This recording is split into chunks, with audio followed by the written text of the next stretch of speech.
Pati Jewellers, Shubha Arambhangalin Arambam.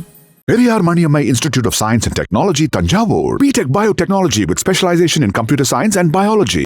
Dream Alliance Matrimony. நிச்சய திருமணம் நிச்சயமாகும். உலகெங்கிலும் இருக்கும் குமுதம் பக்தி நேயர்கள் அனைவருக்கும் வணக்கம். நான் உங்கள் ராம்ஜி. துலாம் ராசிக்காரர்களுக்கெல்லாம் ராகு கேது பலன்கள் எப்படி தரப்போகுது? துலாம் ராசிக்காரர்களுக்கு 5 ராகு, 11 கேது. துலாம் ராசிக்காரர்களுக்கெல்லாம் 5ஆம் இடத்தில் இருக்கக்கூடிய ராகு பகவான் பொன்னான பலன்களை எள்ளி தரப்போகிறார். 5ங்கிறது சொத்துங்கிற இடத்துல ராகு பகவான் வருகிறார். சார், நான் சும்மா ஒரு 600 ஸ்கொயர் ஃபீட் இடம் வாங்கலான்னு போனேன், எனக்கு அந்த வீடே பிடிச்சி போச்சு, மொத்தமாக வீடு ஃபுல்லாக வாங்கிடலான்னு முடிவு பண்ணி எப்படியாவது அந்த வீடு வாங்கணும்னு முடிவு பண்ணிட்டேன், இருக்கிற பிஎஃப் எல்லாம் க்ளோஸ் பண்ணி நகையெல்லாம் விற்று எல்லாத்தையும் பண்ணி இந்த வீடு வாங்கணும்னு ஒரு முடிவு பண்ணிட்டேன் போன்ற அதிரடி முடிவுகள்லாம் நீங்கள் எடுப்பீங்க துலாம் ராசிக்காரர்கள். ஏன்னா 5ஆம் வீடு என்பது புத்திரஸ்தானம், 5ஆம் வீடு என்பது சொத்துக்கான இடம், 5ஆம் இடம் என்பது இறையருளுக்கான இடம். இந்த 5ஆம் வீட்டில் ராகு பகவான் வந்து குரு பார்வை பெறுகிறது. குரு பார்வை பெறும் பொழுது என்ன ஆகுறதுன்னா, விபரீத ராஜயோகம் மாதிரி குரு சண்டால யோகம்னு ஒரு யோகம் இருக்குது. எதையுமே பிரம்மாண்டமாக யோசிக்கிறது தான் குரு சண்டால யோகம்.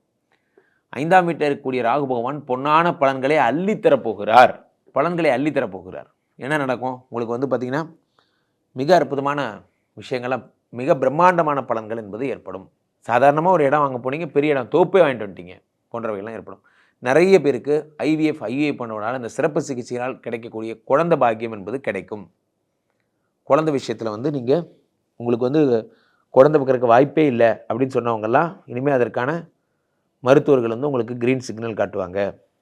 நீங்கள் ரொம்ப பயப்பட வேண்டியதே இதெல்லாம் பற்றி கூட கிடையாது. 11ஆம் வீட்டில் இருக்கக்கூடிய கேது நினைச்சு தான் பயப்படணும். கேது 11ஆம் வீட்டிலே இருந்து பாதகாதிபதி சூரியன் வீட்டிலே இருக்கிறார்.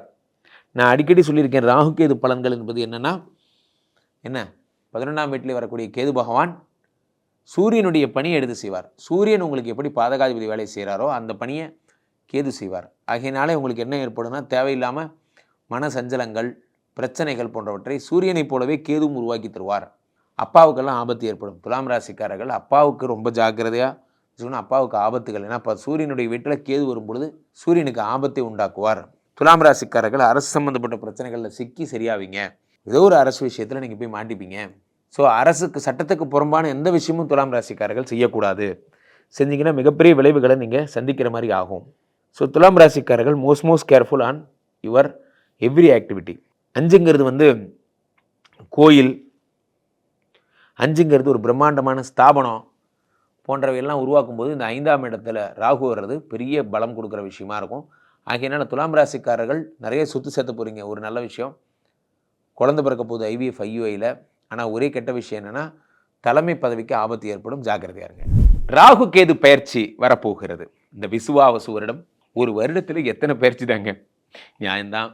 இந்த வருடத்தில் சனி பயிற்சி வந்தது, குரு பயிற்சி வந்தது கூட நீங்கள் பெரிய விஷயமா நம்ம கருத்தில் கொள்ள தேவையில்லைன்னு தான் நான் சொல்வேன். ஏன்னா சனி குருவோட வீட்டுக்கு வந்துட்டார், குரு புதனோட வீட்டுக்கு போயிட்டார். 2மே அற்புதமான இடங்கள் தான். ஆனால் இந்த ராகு இருக்கார் பாருங்க, இது ஒன்று தான் கொஞ்சம் பிரச்சனைக்குரிய இடத்துக்கு வர்றார். என்னென்னா, ராகு சனியோட வீட்டுக்கு வர்றார். என்றைக்குமே இந்த சாயா கிரகங்கள்னு சொல்லக்கூடிய, சாயா கிரகங்கள்னா என்ன? சாயான்னா நிழல்னு அர்த்தம். சாயா கிரகங்கள்னு அழைக்கக்கூடிய இந்த ராகுவுக்கும் கேதுவுக்கும் ஒரு பலன் உண்டு. என்னென்னா, இவர்களுக்குன்னு சொந்தமாக இருக்கிற புத்தியை விட, சொந்தமாக இருக்கிற கேரக்டரை விட எந்த வீட்டிற்கு செல்லுகிறார்களோ, எந்த உங்கள் ராசிக்கு அது எத்தனாவது இடமாக இருக்கிறதோ அந்த வீட்டினுடைய பண்பை தன் பண்பாக எடுத்துக்கொள்வார்கள் என்பது தான் இவர்கள்ட்ட இருக்க பிரச்சனையும். அதுதான் நல்லது. தான் அப்போது ராகு சனியுடைய வீட்டிற்கு சென்று சனியை போல தர்மவானாக தண்டனை தரும் கடவுளாக ஏற்கனவே அவர் தண்டனைக்கு தான் அதிபதி. ஜோதிட சாஸ்திரத்திலே நாம் சர்ப்ப கிரகங்களை என்னவென்று சொல்லுகிறோம் என்றால் தண்டனையை தரும் கடவுள்கள் என்று சொல்லுகிறோம். இவங்க பீரியட்ல தான் ஒருத்தன் தப்பு பண்ணி தண்டனையை அனுபவிப்பான். நன்றாக நீங்கள் உற்று பார்த்தீர்களானால் ராகு தரும் தண்டனை இல்வாழ்க்கையின் மகத்துவத்தை மனிதர்களுக்கு உணர்த்தும். மனைவியோட வேல்யூ என்னங்கிறத உணர்த்துறதுக்கு தான் ராகு வரார். உடம்போட வேல்யூ என்னன்னு உணர்த்துறதுக்கு தான் கேது வரார். இது ஜென்ரல். அப்போது ராகு உங்களுக்கு சனியுடைய வீடு கும்பத்திற்கு வரும் பொழுது சனியை போல செயல்படுவார் என்று சொல்லுகிறார்கள். காலபுருஷ தத்துவத்திலே அது 11ஆம் வீடு. 11 என்பது லாபஸ்தானம். உலகத்திற்கே பொதுவாக இந்த லாபஸ்தானத்தில் வரக்கூடிய ராகு பகவான் நிறைய மங்களங்களை தரப்போகிறார். அதனால தான் நான் சொல்லிட்டு இருக்கேன் 2025 ஒரு ரிமார்க்கபிள் இயராக எல்லாருக்கும் அமையும். சனி என்னடானா குருவோட வீடு இந்த குவாட்ரண்ட்டுக்கு போயிட்டார், குரு என்னடானா புதனுடைய வீடு இந்த குவாட்ரண்ட்டுக்கு போயிட்டார், ராகு என்னடானா 11ஆம் இடமாகப்பட்ட லாபஸ்தானத்துக்கு வந்துட்டார். இருந்த போதும் நண்பர்களே அது சனியினுடைய வீடு என்பதால் சனியை போன்று ராகு தண்டனை தரும் கடவுளாக செயல்படுவார்.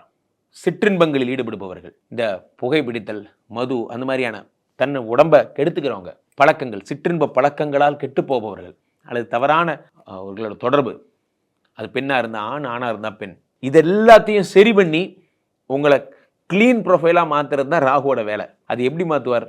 அதுக்குரிய தண்டனைகளை கொடுத்து ஹாஸ்பிட்டல் போக வச்சு, இனிமே இந்த தப்பை நீங்கள் பண்ணீங்கன்னா வாழவே முடியாதுங்கிற மாதிரி ஆக்கி அந்த தப்பை உங்கள் லைஃப்லேருந்து எடுத்துருவார். த ராகுவோட ஸ்டைல். ஒவ்வொரு கிரகத்துக்கும் ஒரு ஸ்டைல் இருக்குது. ராகு என்ன பண்ணுவார்? நிறைய இன்பங்களை கொடுத்து கொடுத்து கொடுத்து கொடுத்து அந்த இன்பங்கள்னாலே ஆபத்துன்னு நினைக்கிற அளவுக்கு அதை வெறுக்க வச்சிருவார்.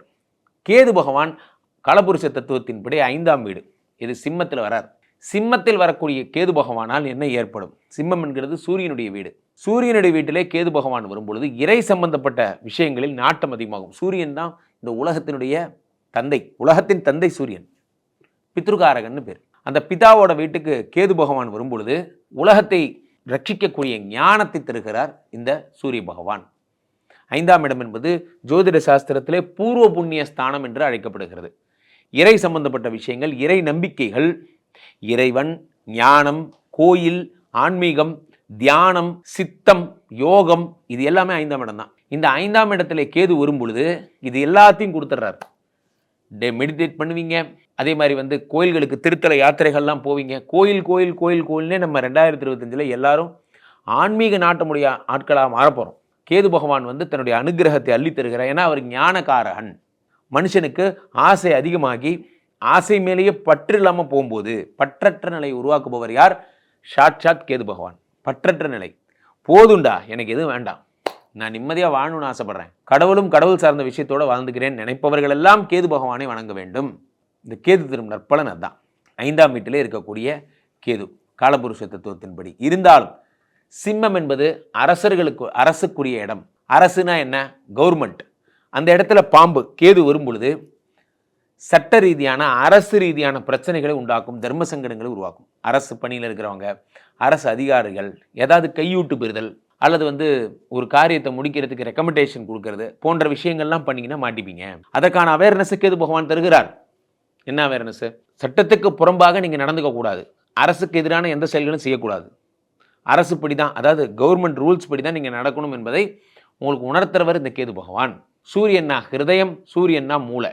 அப்போது ஹிருதயம் மூளையை பார்த்துக்கிற மாதிரி இதயத்திற்கு பலமளிக்கக்கூடிய விஷயங்கள், மூளைக்கு பலமளிக்கக்கூடிய விஷயங்கள்ல இந்த கேது பகவான் நாட்டத்தை உண்டாக்குவார். ஸோ அப்போ யாராவது நீங்கள் உடலுடைய மகத்துவத்தை உணர்ந்து நீங்கள் இந்த மாதிரியான பிரச்சனைகள்லேருந்து உங்களை காத்துக்கொள்வதற்காக கேது பகவான் ஞானத்தை தருகிறார்.